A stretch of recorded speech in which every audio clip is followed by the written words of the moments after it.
आज जो हम लोग प्रॉब्लम डील करने जा रहे हैं, दोनों क्वेश्चन जो है एससी वर्मा के सीट से ले, बड़ा फेमस सा किताब है एससी वर्मा, और उसके कुछ प्रॉब्लम्स बड़े अच्छे हैं। तो आज इन दोनों प्रॉब्लम पे हम बात करें तो इससे पहले बात करने वाले ये वाले प्रॉब्लम पे ऑलरेडी हम लोगों ने एक वीडियो अपलोड किया है जिसमें इस प्रॉब्लम के बारे में हम लोगों ने बात किया है, ठीक है ना। क्वेश्चन का डिज़ाइनिंग थोड़ा सा फिगर वाइज हम लोगों ने चेंज रखा है, और अभी जो हम क्वेश्चन बताने जा रहे हैं वो 4 नंबर क्वेश्चन है, फिगर नहीं है। फिगर चलो मैं ड्रॉ कर लूँगा।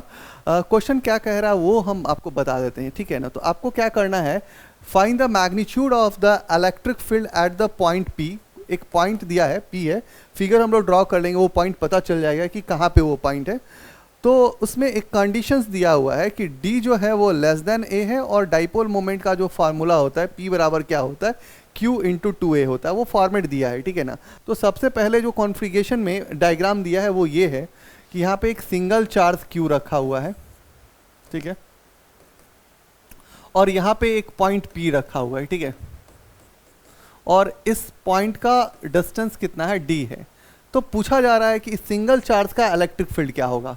एक क्लियरली आंसर बहुत सिंपल कर सकते थे, ये P पॉइंट है, यहाँ पे एक टच चार्ज रख लेंगे, पॉजिटिव के बीच में रिपल्सिव फोर्स काम करेगा, जिधर फोर्स का डायरेक्शन होगा उधर ही इलेक्ट्रिक फील्ड का डायरेक्शन होगा। तो ये चीज़ें आपके दिमाग में थोड़ा फिक्स होना चाहिए। चलो अभी हम इलेक्ट्रिक फील्ड इसका लिख लेते हैं। इलेक्ट्रिक फील्ड क्या हो जाएगा, KQ डिवाइड बाई D²।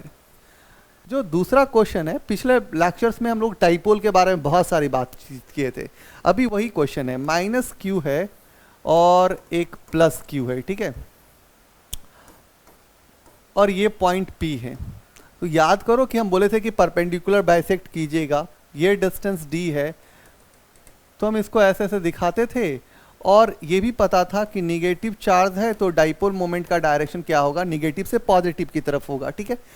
अब जब यहाँ पे यदि हम फार्मूला का एनालिसिस करते थे तो इसमें कंडीशन अप्लाई किया गया है कि जो D है वह लेस देन A है। ये बड़ा अच्छा इंफॉर्मेशन था इस क्वेश्चन के अंदर।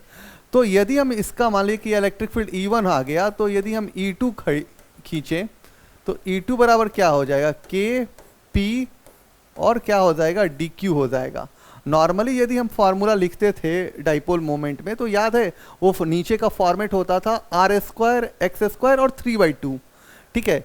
तो R² या X² जो लिखते थे उसमें हम लोगों ने जो बात करना था, जैसे आप नॉर्मल फार्मूला लिखते थे डाइपोल मोमेंट में, तो नॉर्मली आप जब बात करते थे डाइपोल मोमेंट में तो आप कहते थे magnitude of P divide by 4πε0 R², और मानिए कि यहाँ पे R² की जगह R² लिख रहे हैं, और D² R² और A² लिखते थे, याद है मुझे, तो A² डिवाइड बाई 3/2 ये फॉर्मेट लिखा करते थे। बट कह रहा है कि इसमें बहुत छोटा है तो इस पार्ट को नेगलेक्ट कर दीजिए। जैसे ही नेगलेक्ट कीजिएगा तो क्या कहानी होने वाला है, तो कहानी ये हो जाएगा कि ये तो P हो जाएगा, 1 डिवाइड बाई 4πε0 क्या हो जाता है, K, देखो वो फॉर्मेट दिख गया ना, और यहाँ पे क्या हो जाएगा, ये R² हो जाएगा। इस R के जगह हम यूज़ क्या कर रहे हैं, ये यदि R के जगह हम क्या यूज़ कर रहे हैं, D कर रहे हैं, तो ये कितना हो जाएगा, DQ हो जाएगा। तो ये फॉर्मेट आपको मिल गया, ठीक है। अब ये फार्मूला कहाँ से आया वो तो पता चल गया, ठीक है।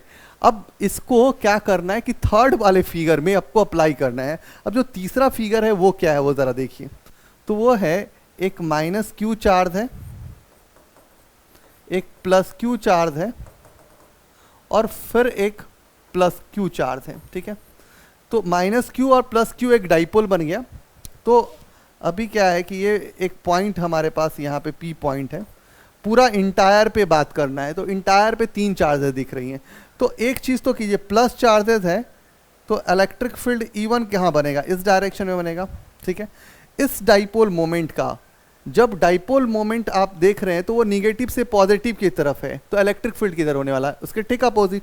तो इधर ये डायरेक्शन है तो इलेक्ट्रिक फील्ड किधर बन जाएगा, E2 इधर बन जाएगा। अब इसका आपको नेट पता करना है, तो ये आपका नेट वाला पार्ट हो जाएगा जो E नेट चाहिए आपको।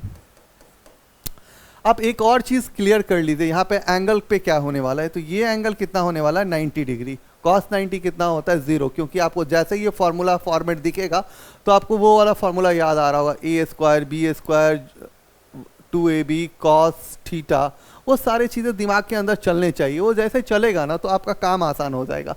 अब रहा कि आपको एप्लीकेशन यूज़ करना है, तो देखिए इस एप्लीकेशंस में दो बातें हो रही थी।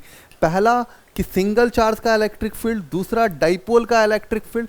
ये जो डाइपोल है इसको हम लोग सॉर्टर डाइपोल कहते हैं, क्योंकि कंडीशन दिया है D ग्रेटर देन A, तो A को नेगलेक्ट कीजिए।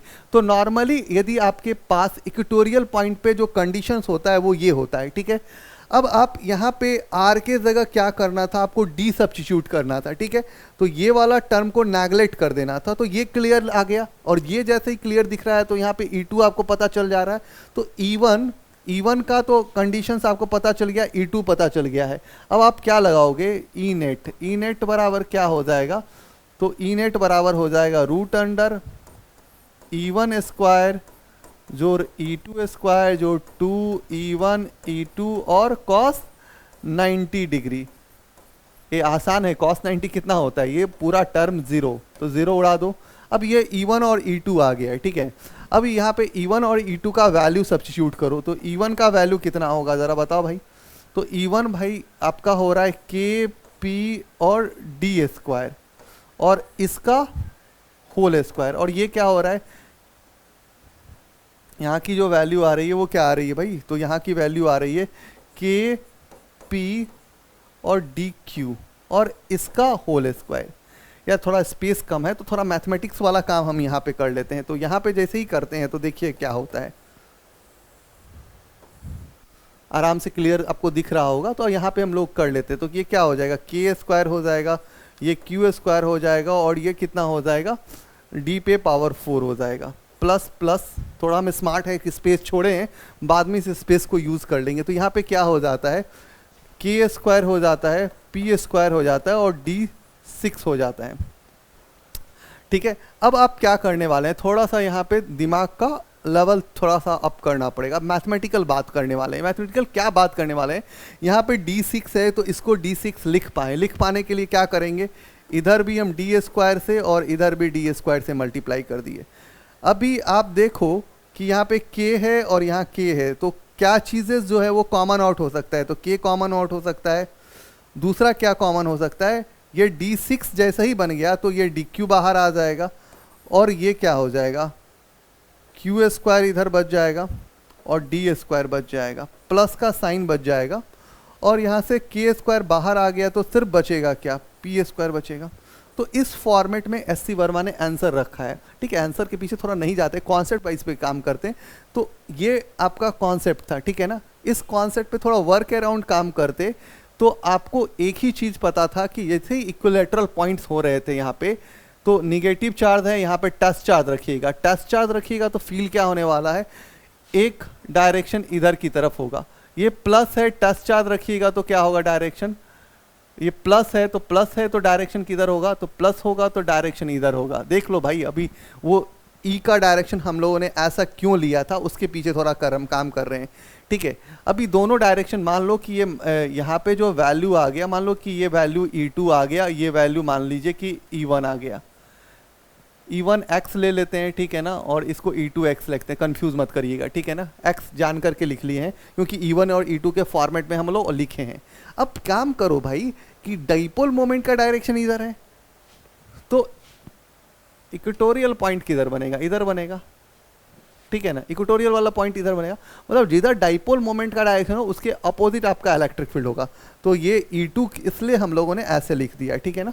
अभी क्या है, इसका नेट पता करना है तो इजीली आप नेट पता कर सकते हैं, ठीक है ना।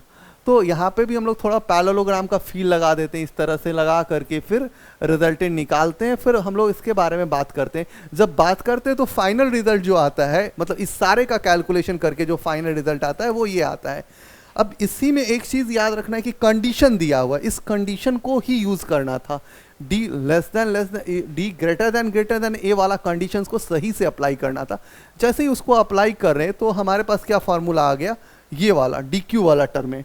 जैसे ही DQ के टर्म में आया फिर आप थोड़ा उसके पास मैग्नीट्यूड निकालिए, तो E नेट निकाल लीजिए, आपका कैलकुलेशन वाला पार्ट क्लियर हो जाएगा। तो क्वेश्चन कैसे बनाना है उसके अप्रोच को सीख लीजिए। क्वेश्चन बनाना इजी है, हर जगह मैनुअल्स में अवेलेबल होता है, but approaching is a good part, ठीक है। तो आज के लिए थैंक यू।